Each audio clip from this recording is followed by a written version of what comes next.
naanị Jesu na ndụ ebe onye gbagide kwụsị nke ọgbara agba ananiyi eji m ohere wee na-ekene ndị Igbo niile everywhere ebe na-enweta vidiyo m asị m ihe ọma ya emele gị mekwala gị na-eke emele gị n'ọrụ emele gị n'afọ na nkwọ so biko nena this video achọrọ m ikwu much nena this video ka ọ dịkwanụ.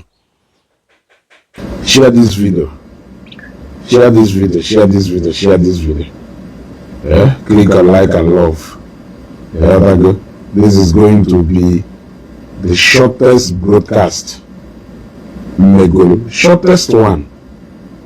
Megol. Yeah, the shortest broadcast. Megol. I am running this broadcast by this time of the night because I said we have 2 more videos to make about our brothers and sisters from Adoration Enugu. And after making that video, I will rest my case for now until they will need to do so again. But after making these 2 videos to follow, because those 2 videos with this one this night will go a long way into passing a message across to them. I keep telling them, he who live in glass house don't throw stones, but they don't understand. Nobody is above conspiracy. Nobody is above conspiracy. Good enough. With the video I posted this evening, I know on a lot of people, even majority of people from the Zion Ezugo, no, delete this video. For the name and test him, Ezugo, please delete this video. But I want to mark the intention for that video. You will think that man post to that video just as a way, as a post to all manner of videos against Evangelist Ebikobi. That but very far away from the reason you will post that video. And trust me, and I am not saying that Namu Kwetaronife, that lady Nebu, that wasn't the aim of posting that video. When you will post that video is for Ndenugu to know that no blood today at the church should be the suffer attack from people. And if you believe that that woman Kulifa was planted as scandalous as Ifa Ukurudo, if you believe that she was planted by somebody against against father, only believe that my mother planted here against father, then why will you not believe that now every other conspiracy concerning Evangelist Ebikobi that is not true also? So somebody just say, so Nande Nugu, we believe that Nankefa emeheme manana haya ekwetazi na nke onye ọzọ emeheme. You see, that is the reason you post to that video. I posted that video so they can see that as scandalous as if that woman that they did not believe no meleme. They did not believe no meleme. And I'm not telling you no mel. I'm not telling you that even the woman was you. I'm not saying that. When it happened, Ogeshu stood her ground, defending and protecting the name of Elijah. Yes, Ogeshu stood her ground and fought for Elijah. In that time, everybody was fighting for him. Evangelist Ebikobi was fighting for him. That was even when Evangelist Ebikobi made that video that Umuku can circulate. Ebona caution the mother about insulting Father Mbaka. That was when he made that video for Hannah circulate about insulting Father Mbaka. He did everything he did. He stood up for him. Now no losing at all, yeah. On a chalk on a biagosia and on a war or no after tomorrow. That is rubbish. You gotta go. That is rubbish. You gotta go. Prince Shides honor, which other evidence can need the carrying can post the post. Am I ife? At the gomonum person master, or if you will master kumoke, on a master go kumoke, master kumo panebe, can even eat you. Eshe no mu even a cool no biako. Eh? Eshe no mu even a colonial, Eshe no one in the Zion, half of the battle that the battle is of God. Why are you people fighting the battle that is of God? Okay, for you? Onye mere ife melona. Obi adoya mma. Onye agbara ife agbala ona obi adoya mma mana ọ na-aya aghọta. Ịghọtago? nwere onye agbara ife agbara ọna obi adọ ya mma ọkwa ya the moment this video mere all of you jump out. Yes, ụfọdụ na-ekwu it's an old video. Who is saying that no video made yesterday? Did I not say it even in the program? Even in that video, did I not say it? But if I even 4 years ago, did I not say it? I said it even 4 years ago, but I posted that video to show you people that as scandalous as that video do, people stood for him. People like us stood for him. We defended him. We defended him because we know that now a lot of conspiracies and plans against him. Now, the master claim not to be insensitive of the fact that never that name another person. That was just the aim of that video. A post on that video can go on if the woman who was yoku. That's not the aim you post that video. That they don't want to accept the message in the preach. And if I decide to use their own approach against them, it will be very bad. But I don't want to do that. I already know a lot of Zionite. Then I inbox me, Ezugo, no. Ezugo, this, Ezugo, please delete that video. Because Ezugo, no, don't take this too far. That is how considerate those people can be. They don't even want me to go further. But still, I need to drop 2 more videos. 2 more videos tomorrow.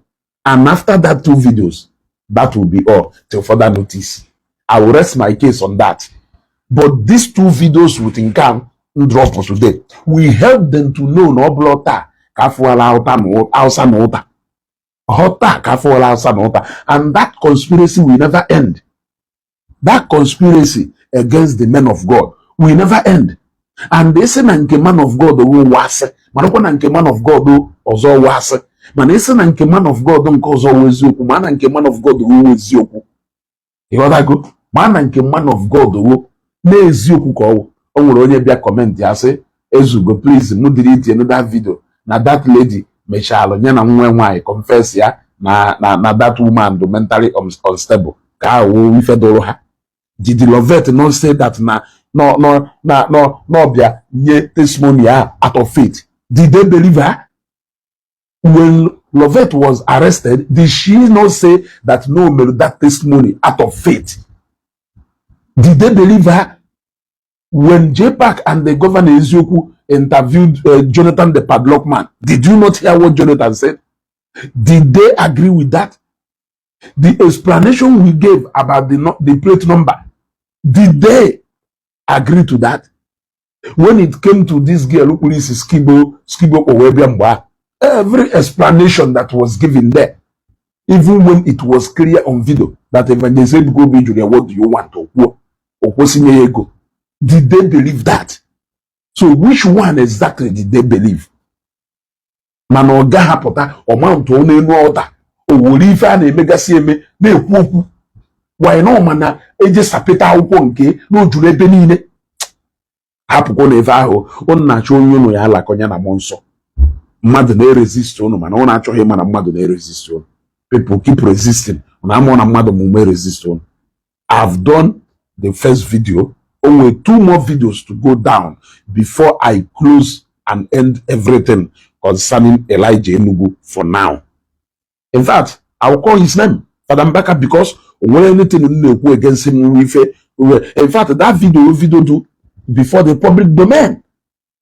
It's not like I am only teaching you people to learn. Imagine if we start saying nefa weziyoku, nefa meleme, how will you feel? Look at kunu si abagare kam olamu na comment section mo, na abagare kam olamu, na abagare kiti kam olamu na comment section mo, na ba, na agree, na wishing na ma for my doom, na my end they are donka, you are going to regret it, this, blah, blah. Mama, inkeni nunu jafe ebuko bieme, onamaro that the same will be your fate. Okay, for you, ebulozu onyozo.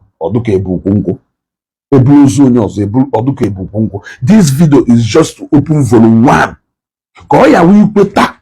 na nke Evangelist Ebuka Obi na-asị na ife ha na-agwa no conspiracy na-asị ịma na nke papa unu eziokwu mana ikwetachasị ha na nke papa unu awụ ebubo eboro ya ebo na ife awụ mmadụ onye na mastermind ife niile ahụ kwetakwa na nke Evangelist Ebuka Obi iwu mmadụ na mastermind only because ọbụla today ka chọọchị bidoro ịsọfa persecution ọbụla today ka attack on church increased.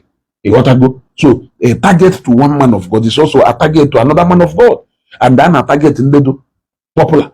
So only believe on and that you no will they conspire against him. Believe one and keep Kobe, no one they conspire against him.